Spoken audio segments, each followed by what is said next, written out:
Donc la rubrique de l'étrange ce soir, elle est partie. Allez, bonsoir à toutes, bonsoir à tous, bonsoir à tous, bonsoir à toutes. Alors il y a 15 jours, je vous révélais en fait quelques problèmes personnels dus à mes terreurs nocturnes qui proviennent pas de quelconque rêve épisodique cauchemardesque lié à ce que j'ai pu voir dans la journée et transformé éventuellement en paysage d'horreur. Non, non. Comme par exemple avant-hier, une arrestation musclée de jeunes qui avaient bu un coup de trop par une police locale un peu style Far West, vous voyez, qui a malmené ces deux pauvres gars qui ne comprenaient pas a priori ce qui leur arrivait. Une claque par-ci, une engueulade par-là, une petite menotte et baisse la tête abruti ou tu vas te cogner au plafond.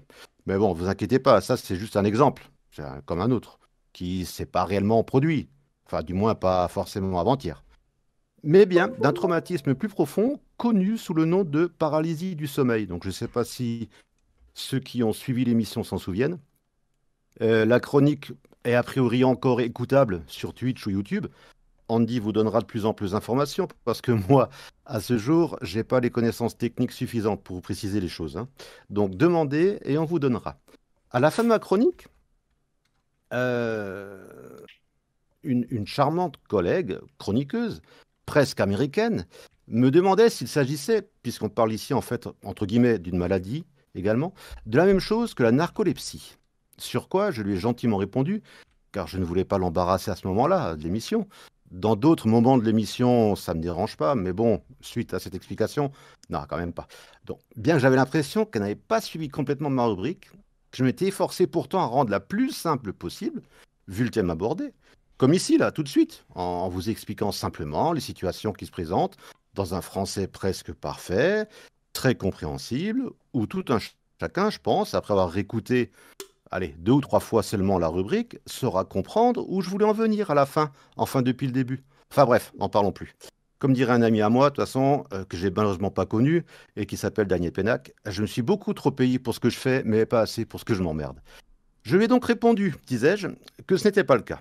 La paralysie du sommeil est comme somme toute un traumatisme assez proche de celui de la narcolepsie. Mais il a l'avantage, on va dire, tout de même, de se dérouler majoritairement la nuit. Elle n'est pas systématiquement et journalière. Vous pouvez avoir une crise sur 2 mois, puis plus tout de symptômes, par exemple, le reste de votre vie. Donc la narcolepsie, à l'inverse, est tenace. Elle vous prend sans que vous y attendiez, à n'importe quel moment de la journée ou de la nuit.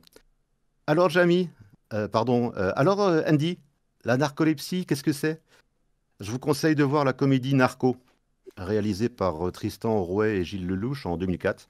Elle traite le sujet d'une façon assez drôlatique, tout en donnant en fait un bel ensemble de réalités rencontrées par des personnes atteintes de cette maladie, appelée aussi maladie de Gélino. Pardon. Vous y trouverez dans le film, j'entends, Zabou Breitman, Gilles Lelouch, Guillaume Canet et François Poulvorde. Alors moi personnellement, j'ai bien ri. Je me suis dit, est-ce que j'ai pas un peu ça, moi, qui suis fatigué souvent et qui dort mal et qui m'endort partout? Non. Moi, ce sont les paralysies du sommeil, mon problème. Et comme je l'ai précisé la dernière fois, elles touchent 8% de la population. Rapide calcul, en gros, 70 millions d'habitants, 8% environ, bah allez, ça fait 5 600 000 personnes. C'est fou, hein, quand on traduit. La narcolepsie, elle, touche environ, alors, un chiffre? Rien? 30 000 Français. C'est ce qu'on appelle une maladie rare. Et elle est généralement diagnostiquée 10 ans après les apparitions des premiers symptômes. Donc finalement, quand on voit ce qu'ont d'autres personnes, on se dit ce qu'on a nous, bah, c'est pas si grave quand on relativise. Donc en bref, la narcolepsie, c'est un trouble de l'éveil sévère. C'est-à-dire, et là je remercie le site doctissimo.fr qui est assez fourni, juste et simple aussi pour la compréhension. Ce sont des accès de sommeil en fait irrépressibles et une somnolence excessive. Donc elle persiste tout au long de la vie et va avoir bien entendu un impact sur tous les aspects de la vie. Personnel, professionnel, social, familial. La narcolepsie peut se déclarer de la petite enfance à la cinquantaine, avec un pic principal vers 15 ans et un pic secondaire vers 36 ans. Ça, c'est selon l'Institut national du sommeil et de la vigilance. Les principaux symptômes de la maladie qui sont présents dans 100% des cas sont une somnolence diurne quotidienne excessive, des envies de dormir irrépressibles. Donc ces accès de sommeil en fait peuvent survenir brutalement dans la journée. y compris au cours d'activités, comme courant de l'activité comme manger, comme conduire, comme travailler, comme faire l'amour, comme tout ce que vous voudrez. À ces premiers symptômes peuvent s'ajouter en plus des cataplexies. Ça, ce sont de brusques pertes de tonus musculaire. Donc, comme justement, en fait, pour la paralysie du sommeil. Mais là, en général, bah, vous êtes couché, puisque celle-ci apparaît dans votre sommeil paradoxal durant la nuit. Et du coup, parce que les choses ne viennent jamais seules, lorsqu'un patient atteint de narcolepsie s'endort de nuit comme de jour, il fait généralement l'expérience, lui, d'un sommeil paradoxal après une dizaine de minutes, alors que la vaste majorité des individus n'atteignent le sommeil paradoxal qu'après 90 minutes de sommeil, et de nuit en général donc. Par ailleurs, il survient lors du réveil un état confusionnel appelé ivresse du sommeil. Le patient ressent alors une grosse difficulté à émerger de son sommeil. Les cataplexies sont diverses. Cela peut être un simple affaissement de la mâchoire, du cou, de la tête ou des épaules, ou la chute complète de la personne. Sympa, hein? Ces cataplexies sont favorisées par des émotions fortes en plus, ou inattendues, comme la peur, un fou rire, et n'importe quoi en fait. Boum, voilà. Et surviennent généralement dans les 4 ans, suivant le début du symptôme de somnolence. Ce signe est présent dans environ 70 à 80% des formes de narcolepsie. De plus, les narcoleptiques peuvent être aussi sujets à des paralysies du sommeil, associées à des hallucinations auditives et ou visuelles, dans 50 à 60% des cas en fait. Ça vous rappelle quelque chose? Pas de chance les narcoleptiques, hein, si? Donc un sommeil de mauvaise qualité, fragmenté par des fréquences d'éveil et cauchemars. Et des troubles de l'attention forcément en journée. Donc cette maladie est attribuée à la perturbation de sécrétion d'un neurotransmetteur qui s'appelle l'hypocrétine. Donc ça ne s'invente pas. Elle a pour conséquence un fonctionnement anormal des mécanismes de régulation du cycle veille-sommeil.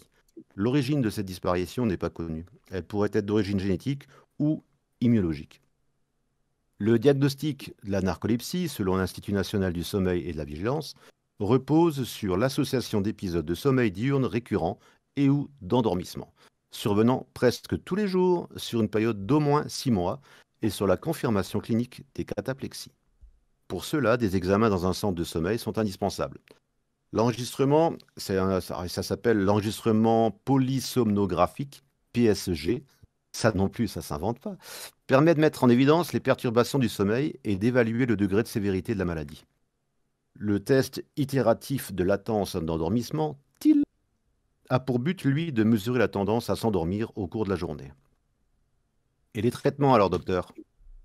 La prise en charge de la maladie consiste essentiellement en une bonne gestion du sommeil, avec notamment la pratique de sieste dans la journée. Très simple, non? Ce sont les mêmes médecins, je pense, sans doute, qui traitent la narcolepsie que ceux qui disent, pour la paralysie du sommeil, que ce ne sont pas des démons qui viennent vous étrangler dans votre sommeil éveillé, bloqué dans la douleur et vous empêchent de respirer. Non, ça n'a rien à voir. Pour ma part, la sieste, j'y adhère et cela me sert. Et vous?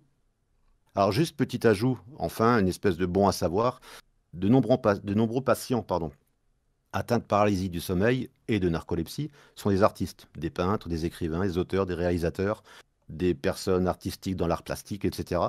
et traduisent en fait leurs rêves dans leurs œuvres.